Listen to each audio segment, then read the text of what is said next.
শেখ হাসিনার ভয়ঙ্কর পরিকল্পনা আছে, আর এই পরিকল্পনা নিয়ে তিনি উত পেতে আছেন। তাহলে বাংলাদেশকে একটা ভয়ঙ্কর পরিস্থিতি ফেস করতে হবে। কে গড়াবে? আওয়ামী লীগ। এখন কি সেই পরিকল্পনা, এটা নিয়ে স্পষ্ট তিনি কোনো বার্তা দেননি। তবে বিভিন্ন সময় আমরা আমাদের বিভিন্ন রাজনৈতিক নেতাদের মুখে, যারা নির্বাচনকে খুব দ্রুত চাচ্ছেন, তাদের মুখে কিন্তু আমরা শুনি যে কোনো সময় দেশ অস্থিতিশীল হতে পারে, আর এই সরকারের এই ক্যাপাবিলিটি নেই, আইন শৃঙ্খলা বাহিনী তাদের ব্যালেন্সে নাই। সো যে কোনো একটা বড় ঘটনা ঘটলে এটার দায়ভার কিভাবে হবে বা এটা কার উপর দেওয়া যাবে। আবার কোন সময় ভারতের খেলায়, যেহেতু ট্রাম্প এক ধরনের কথা বলছেন যে বাংলাদেশ ইস্যু নাকি ভারতের দিয়ে দিছে, তো একটা টেনশন তো বিএনপির মধ্যে আছে যে হুট করে আবার কোনো পরিস্থিতি প্রেক্ষাপট চেঞ্জ হলো, শেখ হাসিনা বাংলাদেশে ঢুকে গেল, এটাও হইতে পারে, অথবা একটা গৃহযুদ্ধ লাগে যেতে পারে, আওয়ামী লীগ যে কোনো একটা বড় ঘটনা ঘটাইতে পারে। তখন তো নির্বাচনের অবস্থা আবার উল্টাই যাবে, সামরিক শাসন আসতে পারে, এই সরকার আরো শক্ত করে বসতে পারে। সো নির্বাচনটা জরুরি। আর যদি না দেয় নির্বাচন, বাংলাদেশ একটা ষড়যন্ত্র তত্ত্ব বা একটা বড় বিস্ফোরণ বা সামহাও কিছু একটা ঘটানোর জন্য শেখ হাসিনা বসে আছেন। গ্রেপ্তার করতেছে, আওয়ামী লীগ নাম দেখলে অনেকে তুলে নিয়ে যাচ্ছে। এগুলো ঘটতেছে নাকি ঘটতেছে না? তলে তলে ডেভিল হান্টে চাঁদাবাজি লুটপাট যারা করে সবাইকে গ্রেপ্তার হচ্ছে। বিএনপির হয়তো 2% নেতাকর্মী গ্রেপ্তার হয়েছে কিনা আমার সন্দেহ আছে, যারা এখন চাঁদাবাজি লুটপাটে ব্যস্ত। সবাই আওয়ামী লীগেরই ধরতেছে কেন? এই যে যখন এরকম কর্মসূচি আসে আর আপনারা ইয়াজদেন সহমত জানাচ্ছে ঝাঁপাই পড়বো, তো পড়েন না ঝাঁপাইয়া। দেখেন, আমি কোনো দলের থেকে টাকা খাইয়া ভিডিও বানাই না। আমার কাছে যেটা ভালো মনে হয় এটার ভালো বলি। সমালোচনা যদি মনে হয় ডক্টর ইউনূসকেও করি, শেখ হাসিনার সময়ও করছি। ভালোটারে ভালো বলছি, খারাপটারে খারাপ বলছি। আপনার পক্ষে যেটা ভালো যায় খালি এটাতে ভাই ফাইন, আর বিপরীতে যদি যায় ভাল লাগে না। বিপরীত দলের কেউ ভালো কাজ করলে তার প্রশংসা করলে আপনার গায়ের ভিতরে জ্বালা পোড়া ওঠে। এগুলা বন্ধ করতে হবে ভাই। বাংলাদেশ অনেক দিকে পরিবর্তন হয়েছে, মানুষের মেন্টালিটিতে একটা চেঞ্জ আসছে। যে কোনো কাজকর্ম করার আগে মিনিমাম লেভেলে আপনার থিঙ্কিং লেভেল এটা আসতে হবে যে আমার এই সিদ্ধান্তটা আমার ওজনকে নষ্ট করতেছে নাকি করে না। এখন ধরেন বৈষম্য বিরোধী ছাত্ররা ডাক দিল, 500 পোলাপান যদি না আসে, পরের দিন একটা জায়গায় জায়গায় মাইর খাবে। আপনারা কি মনে করবেন? আরে এদের তো শক্তি সামর্থ্য শেষ। তা আপনারা যখন একটা কর্মসূচি দিচ্ছেন, 50 জন মানুষ যখন রাস্তায় নাই, তা আওয়ামী লীগের শক্তিটা মানুষের তখন কি মনে হয়? যারা এন্টি আওয়ামী লীগ আছে তারা কি দেখে যে আওয়ামী লীগ শেষ, জয় বাংলা করে দিবে নামলে। আমার এই ইউটিউব চ্যানেলে বা ফেসবুক পেজে আওয়ামী লীগের অসংখ্য নেতাকর্মীরা আমার ভিডিওগুলো দেখেন। আপনাদের অনেকের কাছে ভাল লাগে যখন পজিটিভ কথা বলি, আবার যখন সমালোচনা করি তখন অনেকের কাছে খারাপ লাগে। বলেন যে তোমার পরিণতি ভবিষ্যতে এই হবে সেই হবে। দেখেন, এগুলো কিন্তু গত 16 বছর, মানে লাস্ট 5 থেকে 6 বছর আমি নিউজ করছি, তখন এরকম কমেন্ট দেশ থেকে করছেন। তো পরিণতি আসলে আপনাদের নিজেদেরই খারাপ হয়ে গেছে, তাই না? আমরা যারা ক্রিটিক্স আছি, অন্তত আমি, যেটা ভালো সেটারে ভালো বলি, যেটা খারাপ সেটারে খারাপ বলি। আমরা এটা বিএনপি করুক, আওয়ামী লীগ করুক, ডক্টর ইউনূস করুক, ছাত্ররা করুক। তো যার কারণে আমাদের দলটা আপনার বুঝতে কষ্ট হয় যে আমি কাকে রিপ্রেজেন্ট করি, তাই না? আমরা বাংলাদেশকে রিপ্রেজেন্ট করি, যেটা ভালো সেটারে রিপ্রেজেন্ট করি, যেটা কপালে শনিটাই কানবে সেটা সম্পর্কে সতর্কতা দিই। এখনো যারা পুরাপুরি শনি দেখেন নাই, সামনে আরো শনি দেখতে যাচ্ছেন, বিদেশে বসে অনেকেই কমেন্ট করছেন, ভাই আপনি দেশে যান, গিয়ে আবার আপনি কমেন্ট করেন আগে বিএনপি জামাতরে আপনারা বলতেন, এখন আপনারাই দেশে যে এরকম একটা পোস্ট দিয়ে এলাকায় থাকতে পারেন কিনা, বাড়িঘর থাকে কিনা, এটা কিন্তু অচিরেই বুঝতে পারবেন। কারণ একটা স্রোত চলছে, তাড়াহুড়ার কাজ হচ্ছে শয়তানের। আবার আপনার কৃতকর্মটা এটা নিয়ে আপনার অনুশোচনা থাকতে হবে। জুলাই আগস্টে যা ঘটছে এটা নিয়ে আপনার ভিতরে যদি সামান্য অনুশোচনা না আসে যে এখানে এতগুলো মানুষ মারা গেছে, প্রেক্ষাপট যাই হোক, সরকার পতনের জন্য রাজনৈতিক শক্তি চেষ্টা করবে, এটা খুবই সিম্পল। মানুষের বুকে গুলি চালাইছেন, এটা তো বাস্তব। বিভিন্ন জায়গায় হামলা হয়েছে, এটাও বাস্তব। এখন এই বাস্তবতার প্রেক্ষাপটে বাংলাদেশ ছেড়ে পালাইতে হয়েছে সবাইকে, এটাও বাস্তব, তাই না? তো এই বাস্তবতার প্রেক্ষাপটে যখন ডেভিল হান্টের মতন প্রোগ্রাম চলছে বিভিন্ন জায়গায়, ভালো মানুষ কি গ্রেপ্তার হচ্ছে না? হচ্ছে। কিন্তু আমার এলাকায় আমি 2-4 জন চিনি আওয়ামী লীগের রাজনীতি করতে ভালো মানুষ, কিন্তু এখন তারাও গ্রেপ্তার হচ্ছে।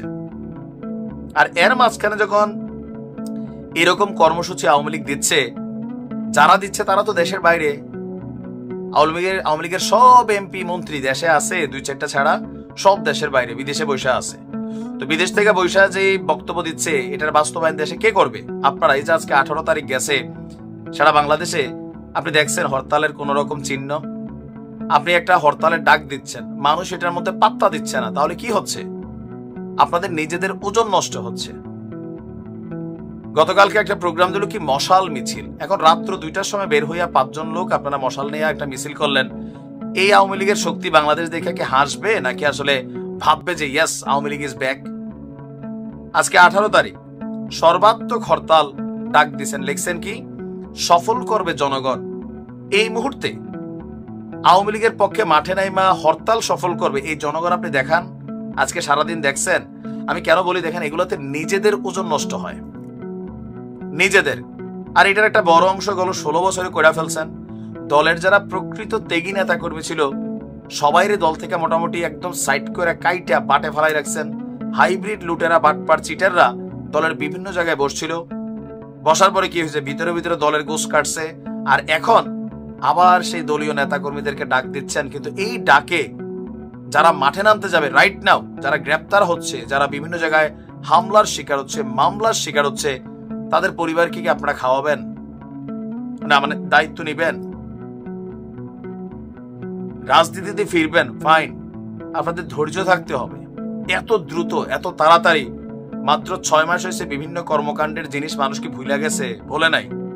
এখন সরকারে যারা আছে তাদের সমালোচনা হচ্ছে, কিন্তু আপনাদের কর্মগুলো কিন্তু ভোলে নাই। অতি তাড়াহুড়া করতেছেন, একটু ধৈর্য ধরেন। বিএনপি জামাত ক্ষমতার বাইরে কত বছর ছিল? 16 বছর। কোন কর্মকাণ্ড করতে পারছে? দিচ্ছেন মিনিমাম লেভেলে পারছে, মিনিমাম লেভেলে। জামাত তো পারেই নাই। তো সেইখানে আপনি ভাবতেছেন যে দেশের জনগণ আপনার সাথে আছে, দৌড় দিয়ে ঝাঁপাবে, লাফাবে। যদি এরকমই হইতো, 2-2টা 3টা প্রোগ্রাম কিন্তু দিয়ে ফেললেন। একজন মানুষ রাস্তায় নামছে দিনের আলোতে? আগে বিএনপির ওরকম হইতো, 5 জন মানুষ একটা মিছিল করতো রাতের বেলা, দিনের বেলা ঝটিকা মিছিল, পুলিশের সাইরেন শুনে দৌড় দিয়ে ভাগতো, আমরা হাসতাম। এখন তো আপনাদের দেখে আমরা হাসছি। এমন কোন কর্মকাণ্ড করেন না যেটাতে ওই যে পুরানা যে ঘুটা আছে এটার আরো ঘাটাইয়া গন্ধ বের করেন না। হজম ধরেন, ধৈর্য ধরেন, মানুষের কাছে পৌঁছানোর জন্য পজিটিভ চিন্তা ভাবনা করেন। এই মুহূর্তে এখনো বাংলাদেশে ওই পরিস্থিতি আসে নাই যে আপনারা ডাক দিলে জনগণ রাস্তায় নেমে আসবে। বিএনপি নামাইতে পারছিল, জনগণ পারে নাই। ছাত্রদের সাথে একটা ঘটনা ঘটে গেছে, এটা আল্লাহর একটা ইচ্ছা ছিল, হয়ে গেছে। মাত্র 6 মাস হয়েছে গেছেন। এখন ওই যে নিজুম মজুমদার, হারপিক ক্যারেক্টার, সে বাংলাদেশের মানুষের গালাগালি করে। এইসব ক্যারেক্টার দিয়ে যখন মানে ফেসবুক লাইভ টাইপে আসে, এদেরকে রূপসা দিয়ে আসলে চপ্পল বানানো দরকার। কেন? এরা আওয়ামী লীগের নেতা কর্মীদের বিপদে ফালায়। তে তো দেশের বাইরে আছে। আগে বলতো তারিক জিয়ারে হ্যাডম থাকলে দেশে আসো, বিএনপি জামাতের বলতো হ্যাডম থাকলে দেশে আসো। তো আপনিও দেশে এসে এখন পটর পটর করেন। আপনারা সাধারণ নেতা কর্মীগুলোর বিপদে ফালান। পরিস্থিতি বুঝতে হবে, অন্যায় অন্যায় বলতে হবে। যেটা জুলাই আগস্টে আওয়ামী লীগ করছে এটা অন্যায় ছিল, অহংকারের পতন হয়ে গেছে, সেটা থেকে বের হয়ে আসতে হবে, অনুশোচনা করতে হবে, নিজেদের ভুল মিনিমাম লেভেলে নিজেরা অনুধাবন করতে হবে। যদি এটা নাই কাজ করে, দেশের মানুষ আপনাকে নিবে না। ধরে রাখেন 7 বছর আপনি বাংলাদেশে কোনো কিছুই করতে পারবেন না।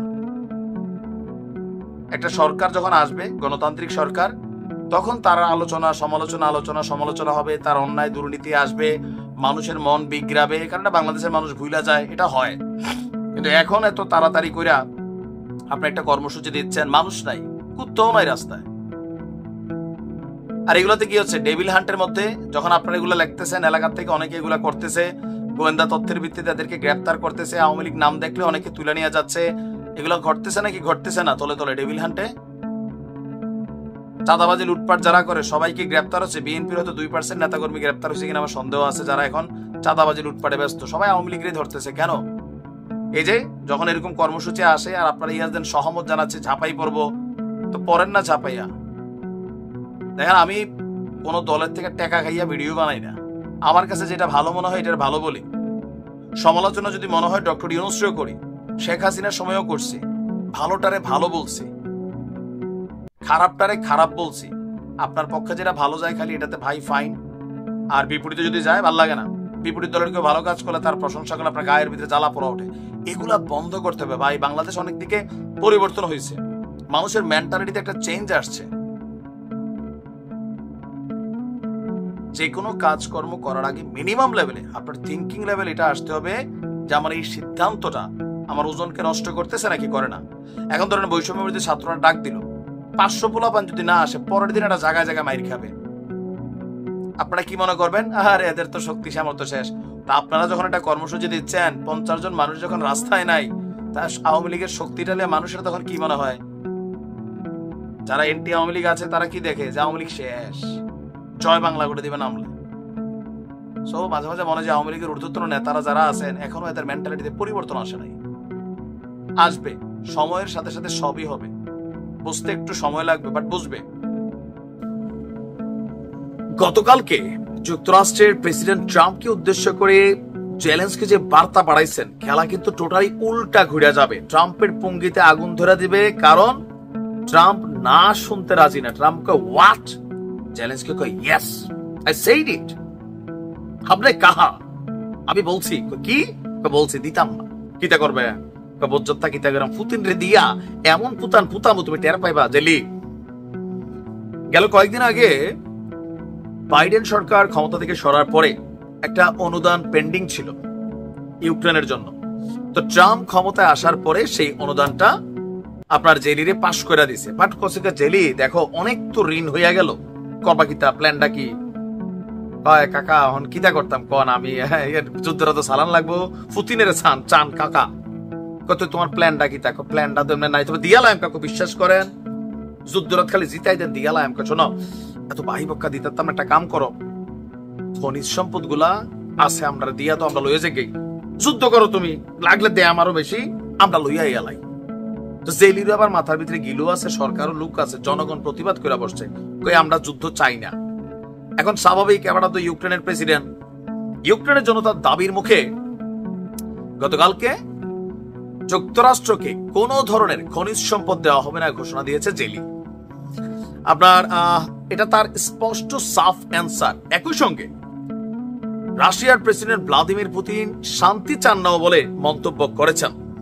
চলমান যুদ্ধে আপনার ইউক্রেনকে সার্বিক সহায়তা দেওয়ার বিনিময়ে সম্প্রতি ট্রাম্প দেশটির মূল্যবান খনিজের ভাগ চেয়েছিলেন, আর ট্রাম্পকে দিতে তা অস্বীকৃতি জানিয়েছে ইউক্রেন প্রেসিডেন্ট জেরি। এমনকি এই বিষয়ে কোন ধরনের চুক্তি করার ইচ্ছাও বা আগ্রহ আপনার নাই। এখন এই কথাটা কোথায় বলে আসছে? জার্মানির বায়ার্ন অঙ্গরাজ্যের রাজধানী মিউনিখে একটা সম্মেলন চলছে।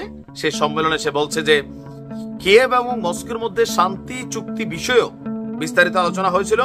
তো জেরি বলছেন, বারবার বলার পর ইউরোপীয় ইউনিয়ন এবং কিয়েভের সঙ্গে আলোচনায় বসেননি পুতিন। সামেদও মনে করে না কাকু, কয় তরার লগে গীতা বয়া ফলাফায় বোধ জানাই তানে। অথচ চলমান সংঘাত বিষয়ে যে কোনো ধরনের চুক্তি তৈরির জন্য এই আলোচনাটা গুরুত্বপূর্ণ। তার দাবি, আদতে দুই দেশের মধ্যে শান্তি চায় না পুতিন, এমনকি মানে ট্রাম্পও আপনার এখানে কিছুটা লটর ফটর তিনি করছেন। যে এই বৈঠক হয়েছে, আপনার ফোন আলাপ হয়েছে ট্রাম্পের সঙ্গে পুতিনের, তো সেখানে ইউক্রেনের কেউ প্রতিনিধিত্ব করে নাই, ইভেন ইউরোপীয় ইউনিয়নের কাউকে ট্রাম্প এখানে দাওয়াত দেয় নাই। পুতিনের লোকে কয় আমি আর পুতিন কথা কয় আমরা মুরব্বী, তোমরা ছোট মানুষ, শোনো সিদ্ধান্ত আইব। ইউরোপীয় ইউনিয়ন করছে প্রতিবাদ, কারণ ইউরোপীয় ইউনিয়ন আমেরিকার মধ্যে কিন্তু লাগালাগি হবে, অপেক্ষা করে নিউজ আসবে। আর জেলি এই নমুনা দেখা দিছে এই বক্তব্য। তবে এখনো ডোনাল্ড ট্রাম্পের আমরা বক্তব্য শুনি নাই যে জেলির কপালে কি আসবে। তবে 100% ট্রাম্প কি কি করবে আবার দেখেন, এটা বাইডেন না, জেলি খেলা হবে। হ্যাঁ।